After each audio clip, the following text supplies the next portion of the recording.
जनतेच्या जिव्हाळ्याचे विषय बाजूला ठेवून याला कुठेतरी राजकीय वास आहे, कुठेतरी कुठल्या तरी पक्षाची दलाली होते का, राजकारण केलं जाते का फक्त, हा देखील याच्यामधून प्रश्न उद्भवतो। में राज्य सरकार के कोयला खरीदी के एग्रीमेंट नहीं होने की वजह से 3-4 कोयले की खदानें शुरू नहीं हो रही है। तो बाहर से कोयला लाना है, बाहर स्टेट से कोयला लाना है, वहाँ कमीशन मिलता होगा, ट्रांसपोर्टर कमीशन देते होंगे। यहाँ तो रोपवे से कोयला जाता है, जीरो ट्रांसपोर्टिंग में कोयला जाता है यहाँ पे। नमस्कार, DIG न्यूज में आप सभी का स्वागत है। जिले की सबसे बड़ी खबर, राज्य में कोयले की कमी के जिम्मेदार केंद्र सरकार है और उसी तरह पूर्व केंद्रीय गृह मंत्री हंसराज अहीर ने कहा कि महाराष्ट्र राज्य में कोयले की कमी के जिम्मेदार राज्य सरकार है। अब समाचार विस्तार से। राज्य के ऊर्जा एवं नगर विकास राज्य मंत्री प्राजक्त तनपुरे ने आरोप लगाया कि महाराष्ट्र में वर्तमान समय में निर्माण हुए भारी बिजली संकट के लिए कोल इंडिया के साथ साथ तत्कालीन भाजपा सरकार भी जिम्मेदार है। पत्र परिषद में उन्होंने कहा कि महाराष्ट्र में फिलहाल भारी बिजली संकट निर्माण हो रहा है। राज्य लोड शेडिंग के संकट का सामना करना पड़ रहा है और ताप बिजली घरों के लिए आवश्यक कोयले की कोल इंडिया की तरफ से पर्याप्त आपूर्ति नहीं होने के कारण राज्य के सभी ताप बिजली घरों को कोयले की कमी का संकट सहना पड़ रहा है। चंद्रपुर को छोड़कर अन्य बिजली घरों में महज 1 या 2 दिन का ही कोयला संग्रह बचा है, जिससे वहां बिजली उत्पादन बुरी तरह से प्रभावित हो रहा है। और दूसरी ओर पूर्व केंद्रीय गृह राज्य मंत्री हंसराज अहीर ने कहा कि इसका जिम्मेदार महाराष्ट्र राज्य सरकार है, जो कोयले की पूर्ति नहीं होने का कारण जिसके चलते आज ये दिन देखने मिल रहा है। हंसराज अहीर ने कोयले की आपूर्ति की वजह से जिले में लोड शेडिंग पर कहा, अर्थात कोयले पे आधारित ये 7-8 प्लांट बड़े बड़े हैं और यहाँ पर कोयला लगता ही है और कोयला जितना लगना है उसका एक प्लान बनाना पड़ता है महाजन को, जो महाराष्ट्र की कोयला उत्पादन कंपनी है, और ऊर्जा मंत्रालय उसको देखता है महाराष्ट्र स्टेट का। तो ये कोयले की कमी की वजह अगर कोई है तो इनका नियोजन ठीक नहीं है। अगर कोई प्लांट है अपने यहाँ पे, वो प्लांट में अपने को हर दिन कितना कोयला लगता है तो कम से कम 10 दिन का स्टॉक रहे, 15 दिन का स्टॉक रहे, प्लानिंग करना पड़ता है। अभी तो बारिश का मौसम तो है ही नहीं है कि प्रॉब्लम आ जाए कुछ।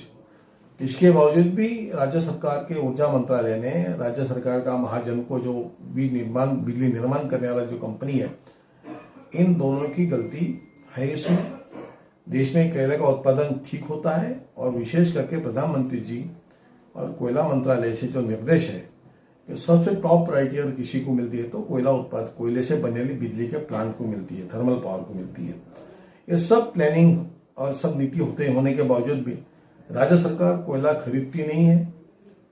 मैं तो यहाँ चंद्रपुर में रहता हूँ। यहाँ चंद्रपुर में राज्य सरकार के कोयला खरीदी के एग्रीमेंट नहीं होने की वजह से 3-4 कोयले की खदानें शुरू नहीं हो रही है। एक डोकटोला माइन है, उसको अभी मध्य प्रदेश सरकार ने कोयला खरीदने का एग्रीमेंट किया तो चालू हो गई, शुरू हो गया उत्पादन। अभी नागलोन माइन है, राज्य सरकार कोयला खरीदने के लिए लिख के देती नहीं, करार नहीं करती है, तो वो माइन ओपन नहीं हो रही है। एक चिंचोली प्रोजेक्ट है, वो भी ओपन नहीं हो पा रहा है राज्य सरकार के एग्रीमेंट नहीं होने से। एक सावनेर में है नागपुर जिले में, वहाँ राज्य सरकार लिख कर देती नहीं कि हम कोयला लेंगे, वो भी नहीं हो रहा है। कोयला तो मिलना है इनको, लेकिन एग्रीमेंट करते नहीं। इनको बाहर से कोयला लाना है, बाहर स्टेट से कोयला लाना है, वहाँ कमीशन मिलता होगा, ट्रांसपोर्टर कमीशन देते होंगे। यहाँ तो रोपवे से कोयला जाता है, जीरो ट्रांसपोर्टिंग में कोयला जाता है यहाँ पे। और इसको छोड़कर वो बाहर का कोयला लेते हैं और केंद्र सरकार पे उंगली दिखाते हैं। मैं यहाँ स्पष्ट आरोप लगाता हूँ कि ऊर्जा मंत्री इस पर अभ्यास नहीं करते हैं, या तो ऊर्जा मंत्रालय से संबंधित महाजन को के अधिकारी ने बराबर ब्रीफिंग नहीं करते, फीडिंग नहीं करते हैं। और परिणाम यह है कि आज महाराष्ट्र में कोयले की खदानें हैं। नंबर 1 उत्पादन महाराष्ट्र में कोयले बिजली का होता है, लेकिन इस आघाड़ी सरकार के समय में कोयला न होने से लोगों को लोड शेडिंग का मुकाबला करना पड़ रहा है। इसमें पूरी गलती मुख्यमंत्री महोदय, ऊर्जा मंत्री और महाजनकों के अधिकारियों की गलती मैं मानता हूं। इन्होंने तुरंत अपनी नियोजन ठीक करें। कोल इंडिया और महाराष्ट्र की WCL एक कंपनियां इन्हें कोयला चाहे उतना देने तैयार है। एक तो पुराना बाकी इनकी तरफ पड़ा हुआ है, अभी पुराना पैसा देते भी नहीं कोल इंडिया का, फिर भी मजूरी करते रहते हैं। तो इन कंपनी ने नियोजन ठीक करे, महाजन को स्टॉक कम ज़्यादा होता रहता है। तो अभी ऐसी पोजीशन है कि 8 दिन पूरे का ऐसा स्टॉक है। ऐसा नहीं कि इसका ऐसा मतलब नहीं कि अभी आने वाला नहीं और 8 दिन में सब बंद होएगा, ऐसा नहीं। पूरा जितना रिक्वायर्ड है 45 नॉर्मली आइडियल कंडीशन में 20 दिन का स्टॉक होना चाहिए। अभी वो 8 दिन का है और रेनी सीजन में, बारिश के सीजन में वो तो 2 महीने का स्टॉक होना चाहिए। तो उसके लिए अभी से ही हम लोग शुरू करते हैं स्टॉक बढ़ाने का, लेकिन अभी की कंडिशन में वो स्टॉक नहीं बढ़ रहा है, उतना सप्लाय उनसे नहीं हो रहा है। एवढी मोठी लोड शेडिंगचा विषय आहे, कोळशाची टंचाई आहे, त्याच्याबद्दल केंद्र सरकारचे थोडेसे कान टोचायला हवे होते।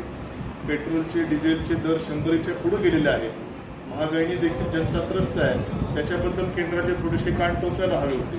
परंतु हे जनतेच्या जिव्हाळ्याचे विषय बाजूला ठेवून ज्या विषयाची आत्ता जनतेचे खूप मागणी नाही, अशा कुठल्या तरी विषयामध्ये जिथं की शांतता भंग राज्यामध्ये होऊ शकतो असे विषय घेणं, याला कुठेतरी राजकीय वास आहे, कुठेतरी कुठल्या तरी पक्षाची दलाली होते का, राजकारण केलं जातंय का फक्त, हा देखील याच्यामधून प्रश्न उद्भवतो।